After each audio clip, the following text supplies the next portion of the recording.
പ്രിയപ്പെട്ട സഹോദരന്മാരെ, അല്ലാഹുവിൻ്റെ മഹത്തായ അനുഗ്രഹത്താൽ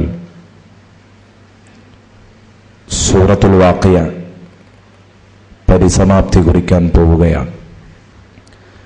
വിവിധ വിഷയങ്ങളിലായി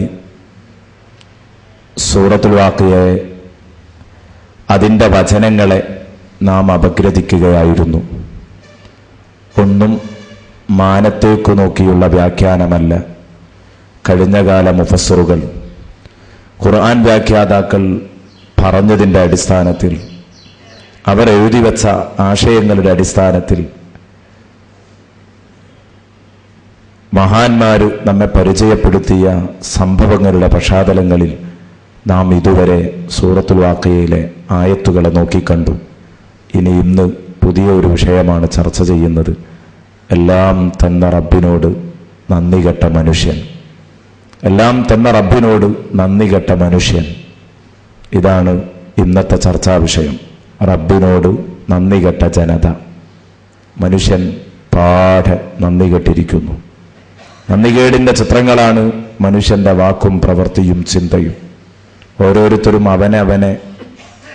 അവനവനെ ശരിക്കൊന്ന് ഒരു ചെറിയ പരിശോധന നടത്തിയാൽ, എൻ്റെ കഥ എന്താണ് എന്ന് ഓരോരുത്തരും അവനവൻ്റെ നഫ്സിനെ കുറിച്ചൊരു പരിശോധന നടത്തിയാൽ എല്ലാവർക്കും ബോധ്യപ്പെടുന്ന ഒരു സത്യമാണ്, തീർച്ചയായിട്ടും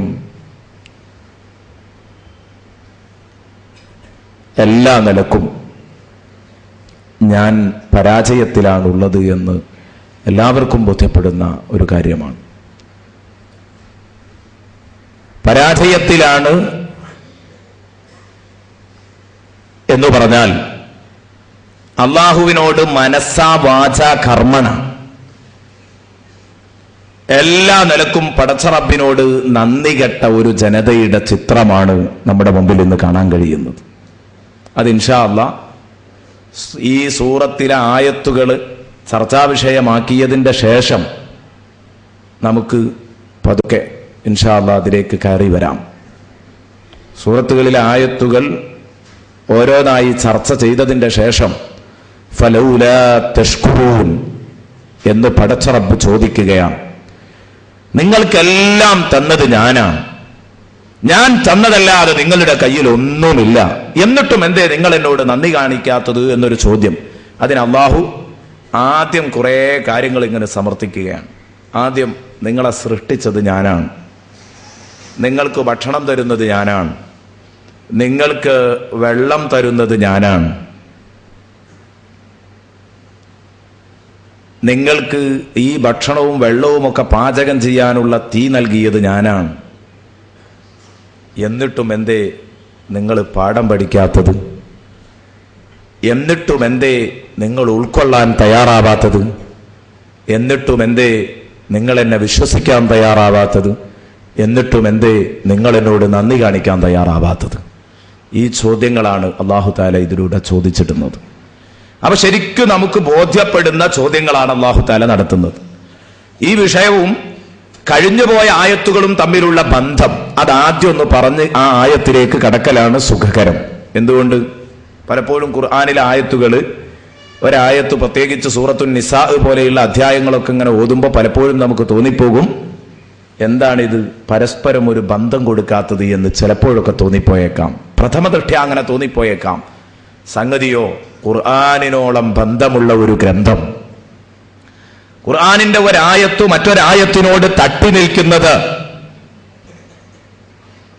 അത് ശരിക്കും നമുക്ക് കാണാൻ കഴിയുന്നതാണ്. ഒരായത്ത് മറ്റൊരായത്തിനോട് യഥാർത്ഥത്തിൽ ഇങ്ങനെ കൊളുത്തി വെച്ച അവസ്ഥയാണ് വിശുദ്ധ ഖുർആനിൽ നമുക്ക് കാണാൻ കഴിയുന്നത്. ഒരായത്ത്, ആ ആയത്തിന്റെ ബാക്കിയായിരിക്കും അടുത്ത ആയത്ത്. ഇങ്ങനെ മുന്നോട്ട് പോകുന്ന ഒരവസ്ഥയാണ് നമുക്ക് വിശുദ്ധ ഖുർആനിലെ എല്ലാ ആയത്തുകളെയും കാണാൻ കഴിയുന്നത്. ഞാൻ പറഞ്ഞു, പ്രത്യേകിച്ച് സൂറത്തുൻ നിസാ ഒക്കെ ഓതുമ്പോൾ ഒരു വിഷയം ഇങ്ങനെ പറഞ്ഞുകൊണ്ട് ഇരിക്കുന്നതിൻ്റെ ഇടയിൽ പെട്ടെന്ന് മറ്റൊരു വിഷയത്തിലേക്ക് അങ്ങ് മാറുന്നു. ആ വിഷയവും ഈ വിഷയവും തമ്മിൽ അഭേദ്യമായ ബന്ധമുണ്ട്. അത് പലപ്പോഴും മനസ്സിലാക്കാൻ കഴിയാതിരിക്കുമ്പോഴാണ് ഖുർആൻ ബന്ധമില്ലാത്ത, പരസ്പര ബന്ധമില്ലാത്ത, പരസ്പര ബന്ധം, പരസ്പര പൊരുത്തമില്ലാത്ത വചനങ്ങളാണ് എന്ന് ഖുർആനിനെ വിമർശിക്കുന്നവർ എഴുതി കാണുന്നത് ഒരിക്കലും ശരിയല്ല. ഖുർആനിനെ വിമർശിക്കാൻ ഇങ്ങനെ ചില അല്പന്മാർ തയ്യാറായിട്ടുണ്ട്. ആനന്ദിനെ പോലെയുള്ളവർ, ആനന്ദ് സാറിനെ പോലെയുള്ള പല ആളുകളും തയ്യാറായിട്ടുണ്ട്.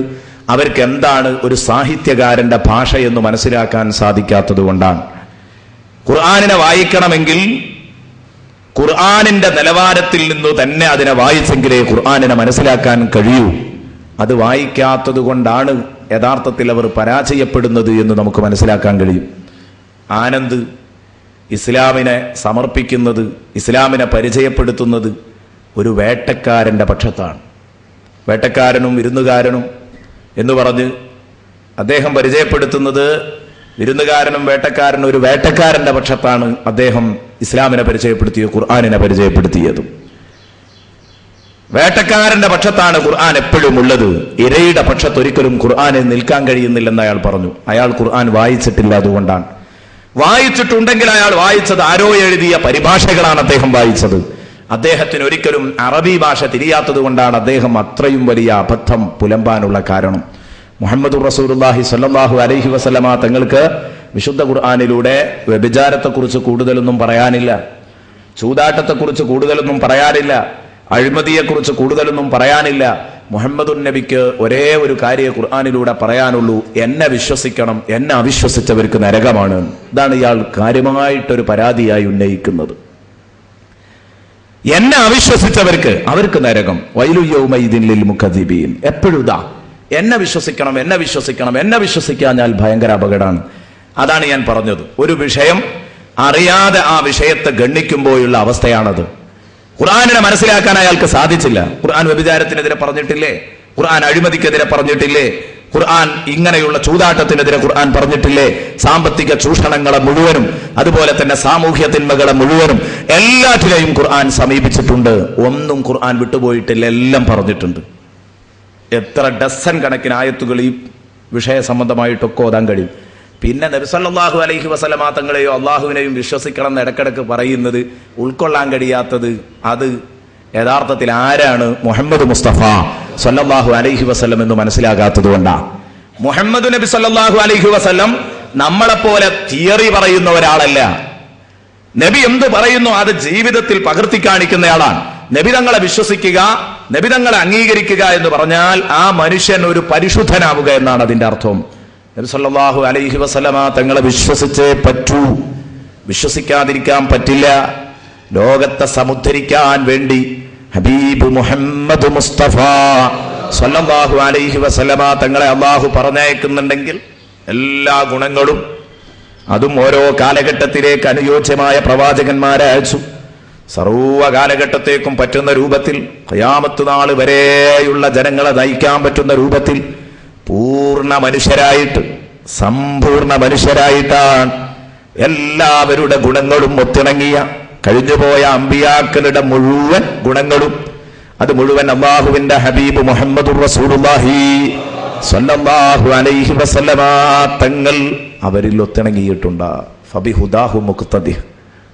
കഴിഞ്ഞുപോയ അമ്പിയാക്കളുടെ മുഴുവൻ സ്വഭാവങ്ങളും നിങ്ങളുടെ ജീവിതത്തിൽ സ്വാംശീകരിക്കപ്പെടണം. അല്ലാഹു